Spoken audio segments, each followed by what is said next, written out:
Se mettre à la brèche, c'est exactement à ce sujet que nous allons parler aujourd'hui, basé sur ces versets de la Bible où Dieu nous invite à prier, à se mettre comme intercesseur pour notre famille, se mettre comme intercesseur pour notre maison. La Bible dit ici dans le livre d'Ézéchiel, le prophète Ézéchiel, chapitre 22, verset 30.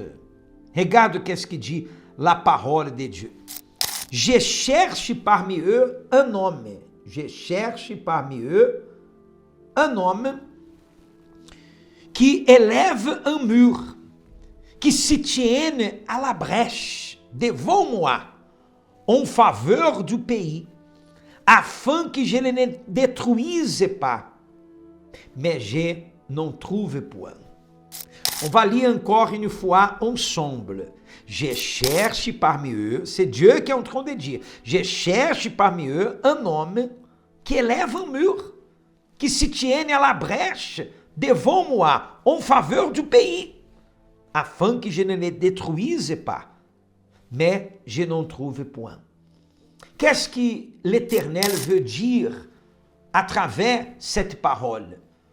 Il est en train de dire le suivant. S'il trouve quelqu'un, s'il y a quelqu'un qui prie pour sa famille, qui se met comme intercesseur devant Dieu en faveur de la famille, cette famille ne sera pas détruite. S'il y a quelqu'un qui se met comme intercesseur, qui se met à la brèche entre Dieu et la ville où elle habite, la ville sera bénie. Si elle se met comme intercesseur pour le pays où elle habite, le pays sera béni. Je vous invite maintenant à regarder ce témoignage. Ce témoignage, il est très fort. Cette femme, cette mère, elle avait toute sa famille détruite, complètement détruite.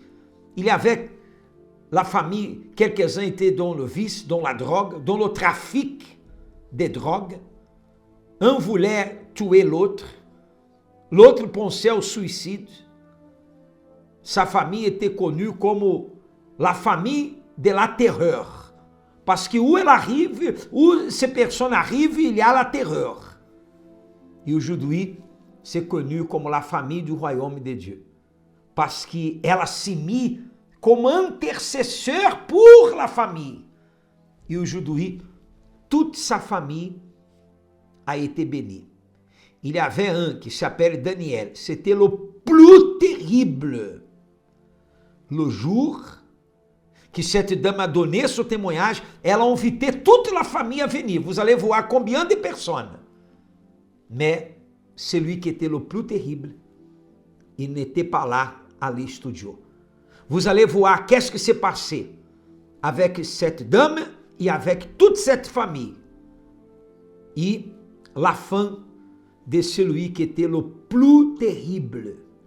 Vous allez voir maintenant à travers ce témoignage. Le nom de ma famille, c'est Lima. Mais en vrai, ça aurait dû être Terreur, parce que ma famille, c'était vraiment une terreur.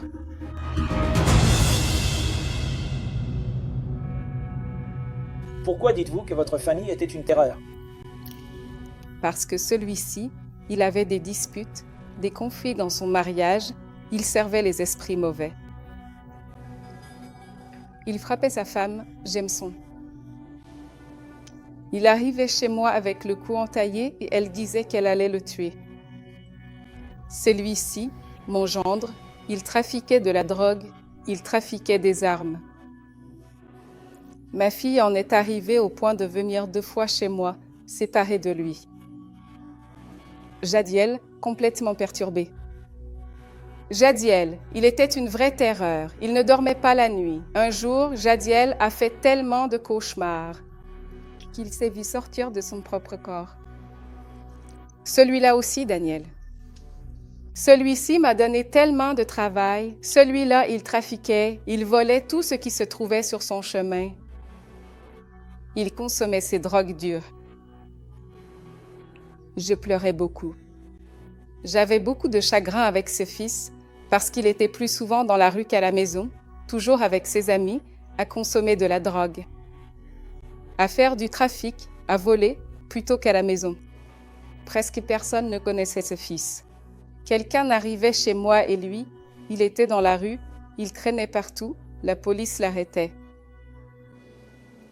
C'était une tristesse, c'était une horreur, une vraie horreur. Il voulait tuer, il voulait mourir, il voulait tuer ses frères. Le voisinage avait peur de lui. Le jour où je suis entrée chez ma mère, il était là, en train de dealer de la drogue. C'était une malédiction dans ma maison, des disputes, des conflits, du désaccord, de la séparation, de l'amertume, de la tristesse.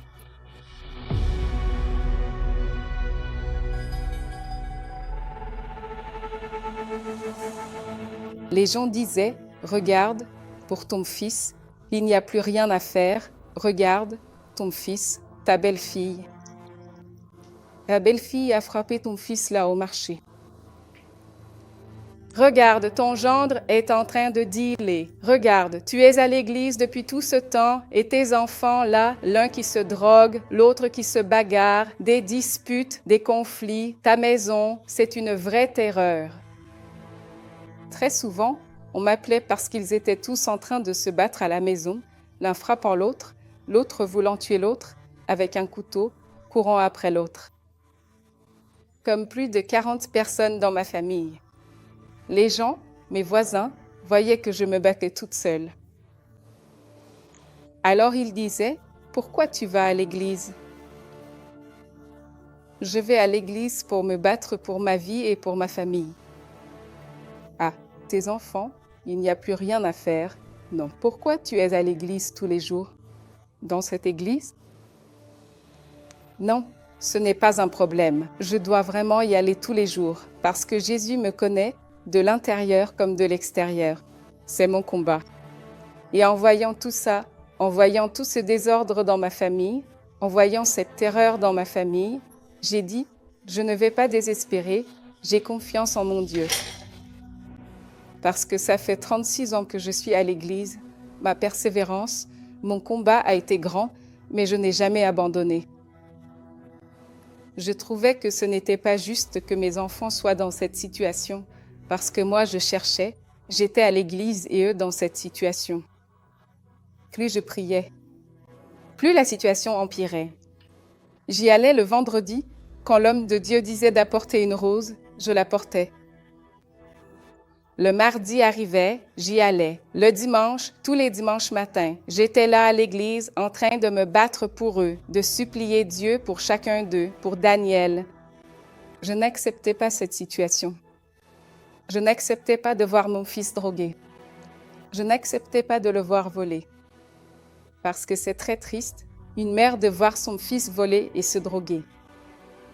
Vendre de la drogue, être trafiquant. Je rencontrais des gens et je disais déjà qu'il était un trafiquant, qu'il volait. Là, c'était injuste pour moi. C'était une situation très triste, une injustice.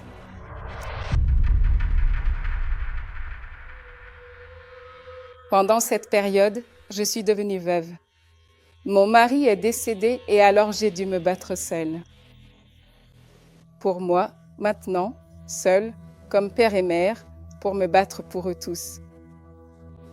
Et moi, voyant tout ça, voyant tout ce désordre dans ma famille. J'avais honte de ma famille, mais je me suis dit, un jour cette honte va disparaître, va s'effacer. Ça a duré environ 20 ans, je me battais, je revenais de l'église, je regardais le ciel, mon Dieu, fais justice dans ma famille. Parce que vu l'état dans lequel se trouvait ma famille, je voyais bien que d'un moment à l'autre, le diable viendrait et les emmènerait tous en enfer parce que c'est ce qui était en train de se passer. Si j'avais cherché un avocat pour régler ça, ça n'aurait rien résolu à la situation de ma famille, de mes enfants. Si j'avais fait interner Daniel dans une clinique, c'est-à-dire mon gendre, ça n'aurait pas non plus réglé le problème. Je ne pouvais m'en remettre qu'à Dieu et seul Dieu pouvait résoudre ça, car il est le juste juge et l'avocat fidèle. Et c'est à lui que vous vous êtes adressé? C'est à lui que je me suis adressée lors d'une campagne du sacrifice. Cette campagne du sacrifice est restée gravée dans ma mémoire. Je suis montée sur l'autel.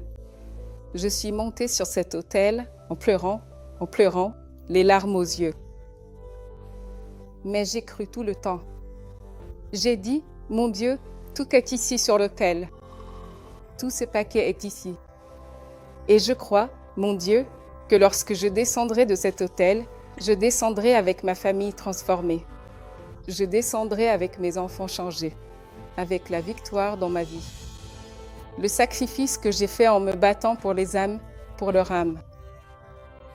Je suis descendue avec la certitude, convaincue au plus profond de moi, qu'à partir de ce moment, je n'étais plus la même personne et que ma famille non plus n'était plus la même.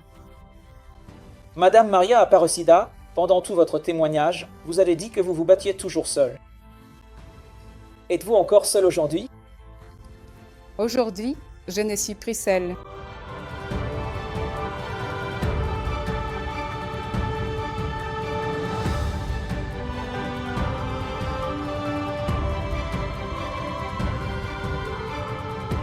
Entrer ma famille.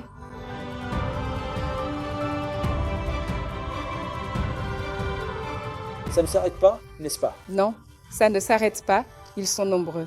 Et comment sont-ils arrivés ici aujourd'hui? Dans un bus plein.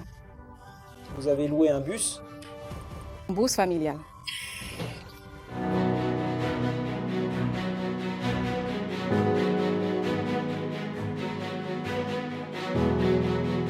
Alors, aujourd'hui, au total, combien de personnes y a-t-il? 40 personnes. Mais est-ce qu'il manque quelqu'un ici? Daniel. Daniel est ici avec nous via un appel vidéo. Daniel, qu'est-ce que tu es aujourd'hui, Daniel? Aujourd'hui, je fais l'œuvre de Dieu ici en tant que pasteur, ici dans l'état de l'Amazonas, à Manaus. J'ai beaucoup fait souffrir ma mère à cause de mes rébellions. Beaucoup de souffrances, elle en a enduré à cause de moi. Une personne qui, au milieu des injustices qu'elle a subies, Dieu l'a honorée et a rendu justice à son injustice. Sa persévérance a apporté le salut pour elle et pour toute cette famille qui est sur l'autel.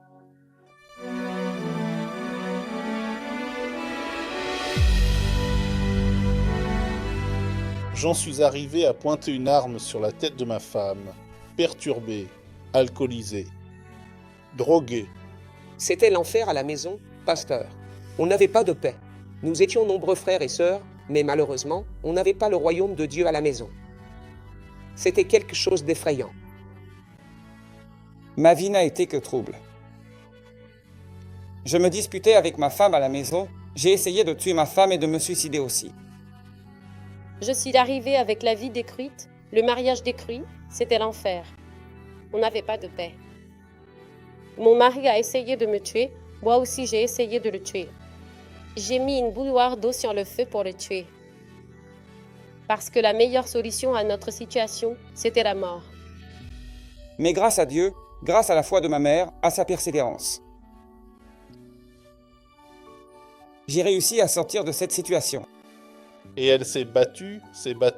Et aujourd'hui, elle est là. La preuve, c'est qu'il y a plein de gens ici. Si personne ne s'était battu pour moi, je serais mort. Aujourd'hui, ma maison est en paix, ma maison est légère. Notre vie est légère parce que le royaume de Dieu règne en nous. Aujourd'hui, on se retrouve en famille, on dit que c'est la famille du royaume de Dieu. Ce n'est plus la famille de la terreur. Ce n'est plus la famille de la terreur, c'est la famille du royaume de Dieu. Hier, dans cette terreur, tout était mort. Et aujourd'hui, tout est vivant pour Jésus. Qu'avez-vous à dire à ces personnes qui traversent ce que vous avez traversé pendant tant d'années? Que ces mères viennent à l'autel, qu'elles continuent à se battre et qu'elles n'abandonnent pas. Et qu'elles persévèrent. Aujourd'hui, vous ne vous asseyez plus seul à l'église. Aujourd'hui, je ne m'assieds plus seule. Ils sont tous à mes côtés.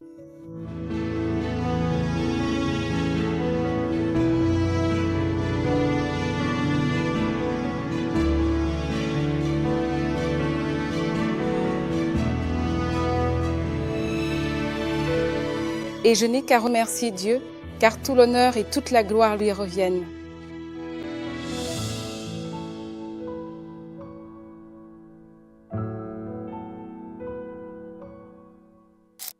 Avez-vous fait attention à ce témoignage? 40 personnes de sa famille ont été délivrées par la foi de cette mère. Et celui qui s'appelle Daniel, le plus terrible, est devenu pasteur de l'église, de notre église. Tout est possible lorsque la personne se met comme intercesseur devant Dieu, de sa famille, de sa maison, de la ville où elle habite, de son pays. Et c'est ça que nous allons faire maintenant. Nous allons parler avec Dieu.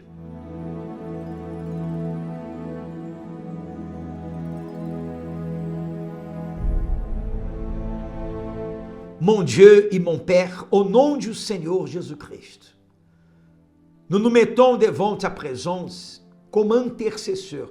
Nous nous mettons à la brèche pour te demander, mon Dieu, en faveur de toutes les personnes qui prient avec nous maintenant.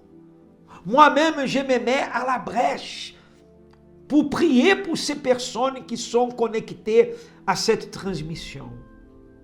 Ah, mon Dieu, sont des personnes qui ont besoin d'une délivrance, d'une transformation, d'un changement total et complet, à commencer par l'intérieur de chaque personne.